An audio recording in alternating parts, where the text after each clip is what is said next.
Hello everyone. Yes, I have a face. And so does this guy. Well, I guess that one isn't going far. So, here we are going to take a look at yet another epic achievement of cinema. It is a fantastic movie. A movie of warriors, knights, monsters, and rings. A movie that forces us to embark ourselves on an adventure of global proportions, to save what is most important under the bane of light, life, and prosperity. A struggle with the weight of the ages being weighed down to just a simple, small man. There can't be no more ambition than that. This is The Lord of the Rings, The Fellowship of the Ring. The Lord of the Rings, The Fellowship of the Ring is an exceptional movie. Even today it holds up as one of the most solid entries in the modern fantasy movie genre. Can you believe it, this movie is almost 20 years old? It's almost as old as I am, and that is not for the sake of elevating the importance or the scale of my age, because the truth is I'm still a kid, metaphorically speaking. And so is Elijah Wood at the time of the release of this movie. Seriously though, his birthday is pretty close to mine, and now I'm feeling the weight of responsibility. Either way, it's best for you to have the context for this movie right away. This is considered a classic movie because it is somewhat of an historical importance. And overall, I believe it is best to have a spoiler alert in case you haven't seen the movie. Okay, so you got the warning. Now, what exactly one would expect about this story? The Lord of the Rings, The Fellowship of the Ring is not a movie about a jeweler that has like a fellowship of friends that want to amp up his business. No, this is quite the opposite. It's a movie focused on a fellowship to try to bring down an evil jeweler. Because they believe wealth is useless. Like, bro, Sauron just wanted to have all his rings to himself. If you don't care about luxury, then you certainly shouldn't care about a guy who just wants to have the rings you don't use. Like, seriously, the one ring is the only ring that actually serves a purpose. The others are just symbolic and useless. Either way, The Lord of the Rings, The Fellowship of the Ring is a 2001 movie, directed, produced and written by Peter Jackson. Peter Jackson is known to direct brain-dead movies like The Lovely Bones and Meet the Feebles, and some more spectacular ones like King Kong, and pretty much any other relevant live-action movie of the Lord of the Rings universe. After directing a few less well-known movies in the 20th century, he comes in big shape in the beginning of the 21st century, with the release of an epic beloved by everyone, the first Lord of the Rings film. This was a success, both in the perspective of everyone involved directly with the movie's production, and also in everyone involved at its release. Everyone absolutely loved it. I mean, seriously, the amount of people that openly say that this movie sucks are either people that didn't took a good look at the movie, or are just a stupendous minority. Not saying that it's not okay to dislike it, but we have to make sure that people understand all of the achievements it did. Just like everything in the movie industry, this movie story is based on someone else's work. This is based on the highly well-known 1954's first volume of the epic novel of the Lord of the Rings series, written by none other than J.R.R. Tolkien. The writing in the book is stupendous, of course, coming from a great writer. I have the shame to say that I never actually read the books, even though I am aware of some of the aspects that the movie shares with the material it adapts. I think that from what I've heard, the movie adapts the contents of the book pretty well. It preserves a good portion of the original story, but also complements it and improves it, to serve a satisfying cinematic language. And that is why I think the Lord of the Rings trilogy is the best, or one of the best, novel adaptations in cinema. And by far it is one of the most ambitious. I think it's very easy to underestimate the balls you need to have to adapt such a classic novel into a film that has to be just as great.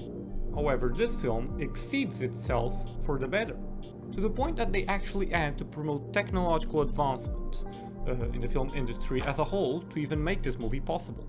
No wonder that this movie is pretty much nominated for like every Academy Award there was at the time, and winning a few of these naturally and righteously. It's also pretty interesting the look we can take to the cast. I'm going to present to you who is starring in this movie. So, in The Lord of the Rings, The Fellowship of the Ring, we have that boy from Back to the Future 2. Is that what they say? A fantastic guy, literally speaking. the guy who appears in more than one Adam Sandler movie. Hulk's girlfriend, this woman's girlfriend, this funny looking crab. Glenn, the guy who is killed by Liev Schreiber. A pirate, another pirate, that James Bond villain, a V. You goddamn coward. The perfect organism. This guy from Triple X.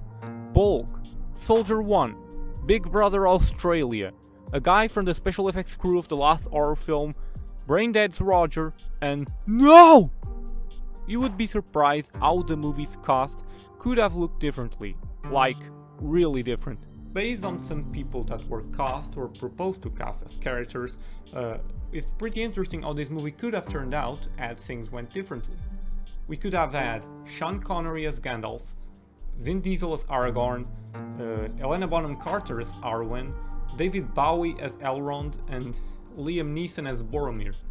Thank God we got what we got, because the guys who went down to be cast as the characters that we see are just amazing. This is one of the best casts you could get from this movie, even though that might be biased on how it actually performed in real life. So I guess we can take a look at the story now, just for you to take a quick refresh at how the story works. So Lord of the Rings, The Fellowship of the Ring starts by contextualizing the audience with a bit of backstory. Back in the Second Age of the Middle-earth, people were sharing jewelries between each other. Everything was equal, with rings being shared by elves, dwarves, and men. However, some guy named Sauron the Deceiver, played by Salah Bakar, decided to impose dictatorship in these lands and forged the ring that could control every other ring. The elves and men joined together to stop him at Mordor. Isildur of Gondor, played by Harry Sinclair, defeats Sauron by cutting his fingers. After all, it's that easy to take down a master of all evil. The very moment that broken blade cuts the last molecular ligament between Sauron's finger and Sauron's body is the starting point of the Third Age of Middle-earth. The ring lies on the ground and Isildur be like, "No," as he walks away with his prize. Then he's killed by orcs, the ring falls down the river, and 2,500 years later is found by someone who now goes as Gollum, played by Andy Serkis. Keeps the ring to himself for 500 years until Bilbo Baggins, played by Martin Freeman, Ian Holm, takes it to himself. Who is Bilbo Baggins, you may ask? He's an hobbit, a dwarf, except not. Dwarves are other types of creatures. No, hobbits are like the best creatures ever. They are small and wouldn't hurt a fly.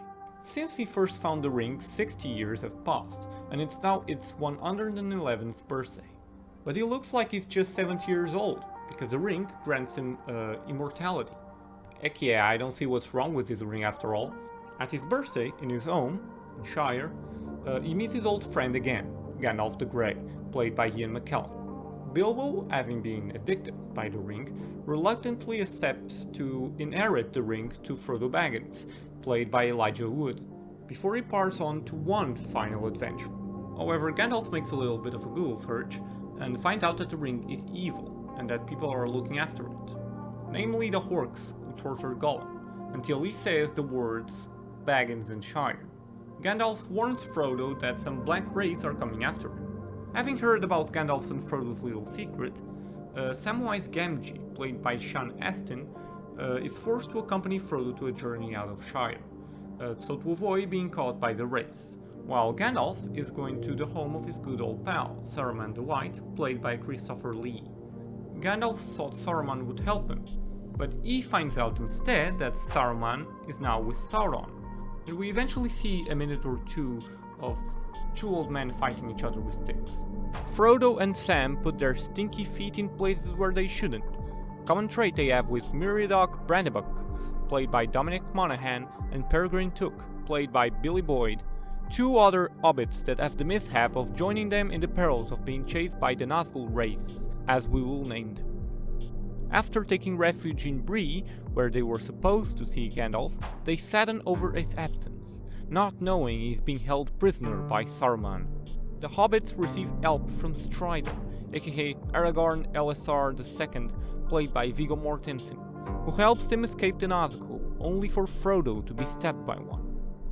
Arwen Undomiel, played by Liv Tyler, an elf and Strider's odd chick, arrives and finds Frodo, summoning wet horses to drown the aquaphobic Nazgul. She takes Frodo to Rivendell at the brink of death until he is healed by elves. Frodo wakes up at the comfort of Gandalf's presence, who has escaped from Saruman by summoning an eagle that was summoned by a moth. Fantasy movies, they make so much sense. Strider then has a memorable night with Arwen, affirming their strong passion between one another. Oh, not that way, folks, not that way. Lord Elrond, played by Hugo Weaving, shitting his pants at the prospect of Sauron and Saruman invading Rivendell, is against keeping the One Ring in there. After evoking a summit with elves, dwarves and men, it is decided that a fellowship must be formed to bring the ring towards Mordor and destroy it in Mount Doom. Despite axe strikes, memeable circle game references and racial and political disagreements, it's ultimately Frodo's decision to take the ring with him towards Mordor. And because you can't leave a halfling endure the dangers of Middle-earth alone, Gandalf, Sam, Merry, Pippin, Elf, Legolas Greenleaf, played by Orlando Bloom, Dwarf Gimli, played by John Rhys-Davies, Boromir of Gondor, played by Sean Bean, and Strider, hired to the Kingdom of Gondor, decide to accompany him. Bilbo, who is residing in Rivendell now, gives Frodo a sting, a bulletproof vest, and a smile before he leaves. The Fellowship goes hiking, but Saruman summons a storm, and they are forced to travel the mountains through the subterranean mines of Moria. After a duel with Cthulhu, they get inside the caves and find all the dwarves there dead, at the expense of Gimli's happiness, but also at the expense of everyone else's safety, because Pippin throws a skeleton down a pit and this attracts a horde of orcs, goblins and cave trolls. They would certainly have died if it wasn't for the presence of a gigantic satanic servant known as a Balrog. Gandalf protects the rest of the Fellowship from the Balrog. Gandalf says, "You shall not pass!" Yet the Balrog passes away, but not without dragging Gandalf down with it, with his last words being, "Fly, you fools!" "And yet these fools don't fly." Gandalf, stop being so controversial. Heartbroken at Gandalf's demise, the Fellowship reaches Lothlorien, ruled by Celeborn the Wise, played by Marston Xokash. I think that's how one spells it. And his wife, Galadriel, played by Cate Blanchett. Galadriel informs Frodo that the ring is highly corruptive, and if he does not get rid of his friends, they may try to take the ring from Frodo, and that he must go alone. Saruman eventually creates an army of orcs to take down the Fellowship, now that the Nazgul are ineffective. The Fellowship reaches a funny river with giant statues. Frodo wanders alone from the Fellowship and sees Boromir, who, corrupted by the luxury of this ring, decides to take the ring away from him. Suddenly the Fellowship is ambushed by orcs. Merry and Pippin are kidnapped, and Boromir is killed by Lurtz, the Orc Chief, played by Lawrence Makoare. Aragorn arrives and kills Lurtz and watches Boromir die as he regrets his bad deeds. God, Boromir is such a great character. Sad that we have to see him end this way. Believing he must take his own path alone, Frodo sails away from the Fellowship, but not before Sam risks drowning to get to his friend, forcing Frodo to save him and take him in his quest. With the Fellowship over and Frodo way beyond their reach, Legolas, Gimli and Aragorn set up to save Merry and Pippin, trusting the ring bearer and his friend in his quest to kill all evil. Okay, whew. This was some contextualization, huh? This movie is obnoxiously long. I have seen the extended version, and this shit has over 3.5 hours of film. You gotta be invested in this movie, otherwise it's going to be the most boring shit. And to be fair, the ones that should be more invested are the production of this movie. The very concept of this movie, in terms of production, is stupendously dramatic. As someone who is slowly taking a closer look at how movies are made, you can't just underestimate the powers of production that this movie goes through. And I'm taking into context the time period that this film was made, back in 2001. It's crazy. The budget of this movie was $93 million. This is a lot, of course, but they made some strategies to diminish the budget. and it's likely not even in the top 100 most expensive films ever made. By that time, the most expensive movie was Titanic, which by that time was also the highest grossing movie. Even the Hobbit movies are more expensive. The Lord of the Rings: The Fellowship of the Ring won nearly $900 million in the box office, becoming the second highest grossing film of the year, only followed by a certain Harry Potter movie. I mean, production-wise, this movie is titanically ambitious. It pertains to create an entire fantastical world into cinema, an achievement that is hard to recreate the same way as this movie does, and its sequels. The ability of creating brand new worlds and realities is something cinema has of best. This follows more or less the psychology of Star Wars from 1977, which must be the first movie to take the scale of raw world building at high altitudes, both in terms of serving the audience and influencing it for generations to come, but also to make it believable and extraordinary. The Lord of the Rings even today is believable in its special effects and the rules its world abides. But I think if there is one thing that makes this possible at all, is the fact that so many people, probably every person that was involved in this movie, had a passion for the project. This probably made the movie's production easier than Star Wars, because unlike Star Wars, The Lord of the Rings is based on a very famous and beloved novel, so there was instant attraction in regards to the director, producers, actors and writers to portray this story rightfully so. And they fucking did it. I think this is a bit miraculous, because it's such an ambitious project that requires technological advancements on its own to work, and everyone is on board on it. It's truly a demonstration of communal interest, and the fact that the audience receives this movie with grace and joy makes this movie one of the best movies ever made, from start to finish. Of course, I'm looking at this in a production point of view, of course. I am not saying this is the best story ever made, and if so, give that credit to J.R.R. Tolkien, not the movie. Though there is another pressure that must be taken into account, is the sheer fact that this is based on something made before, a story so many people adore. So there is a titanic pressure to make the movie work and be effective, no matter what. And that is extremely important, and that is why I think this movie takes another bit of success. The fact that it adapts a story made before and doesn't lessen the original or augment its value implies that the movie lives at a similar level to the original novel. Both are epic and both are loyal to the source material. It is extremely hard to find this balance, and this dictates the Lord of the Rings movies as a mark point for so much of a similar theme that has followed in the movie industry. That is why it's so memorable and memeable. As for several tactics that this movie takes to make its aspects believable in essence, I think we can take the interesting detail of trying to make people small. I mean, nowadays we have the perks of using CGI to like everything nowadays. But back then, even though The Lord of the Rings was a breakthrough in CGI, you kinda need to find ways to lessen the cost of this and just use traditional forms to try to make things look in a way they aren't. Forced perspective and sometimes simple stuff as kneeling was applied to make the hobbits and the dwarves stand out as shorter than the elves, the men and Gandalf, and obviously stunts were present to help on this. Like, there were stunts for a lot of things here. That doesn't mean that the actors wouldn't put their hands on the work. In fact, the main actors actually did practice sword fighting in New Zealand for the movie. I mean, all good that the movie displays an healthy production and an amazing story, but no story is serving its relevance if it has no meaning. So what is the meaning of The Lord of the Rings, The Fellowship of the Ring? I mean, I think we can take a guess and assume that this is the good old tale of good versus evil. Except it's not really good versus evil. It's rather just try your best to defeat evil. No one is really 100% good. What is good after all, if not moments between intervals of evil? The bad thing is when evil grows too strong, and that is what this story is trying to convey. It's materializing evil, so that it can be better understood and fought against.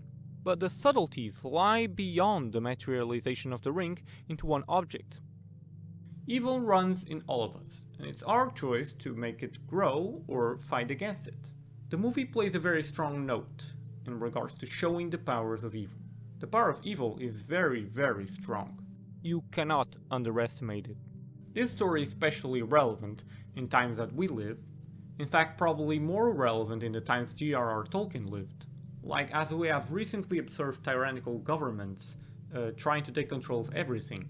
Symbolic weaponry like nuclear weapons were being distributed evenly between nations in hopes that this would strengthen alliances, but instead it creates tension and mild alliances, except when in strong times of need. We think we live in a united world that is well advanced for the tasks of fighting against a common enemy, but the truth is, we think we are prepared, but in fact we are ill prepared. The alliances are frail and evil runs within us all.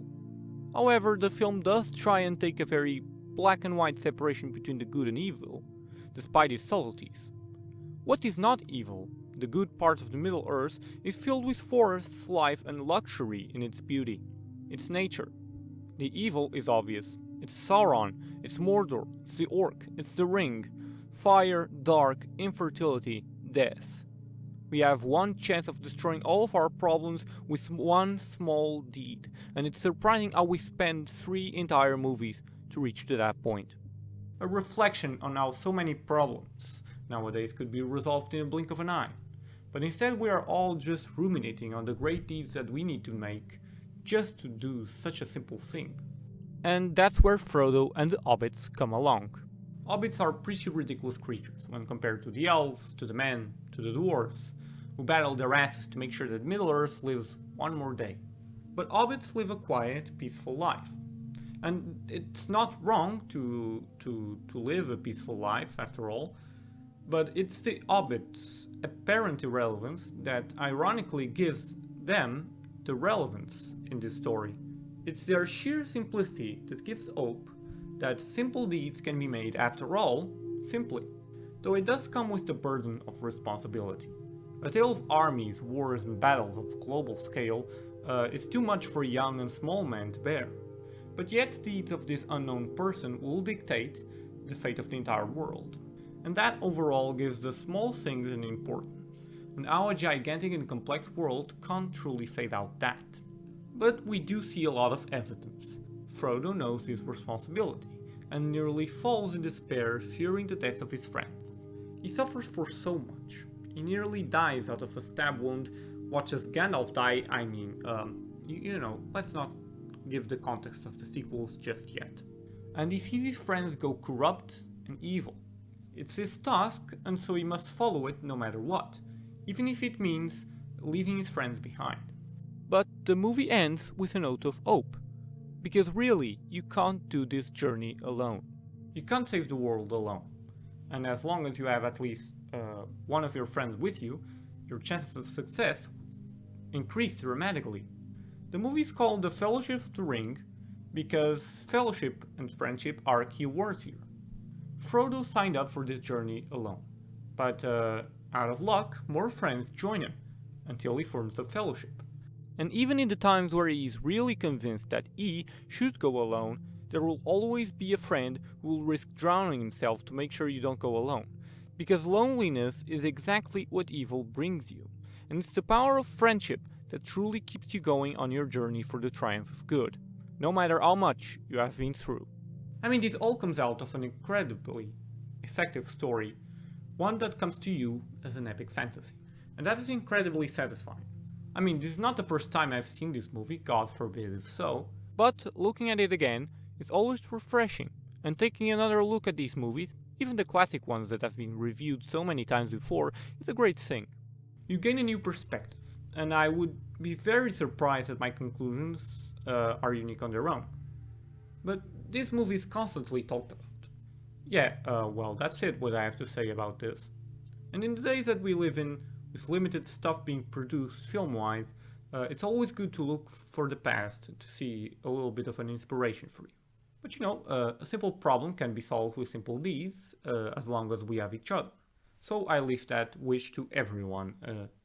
Keep it up and we'll see you next.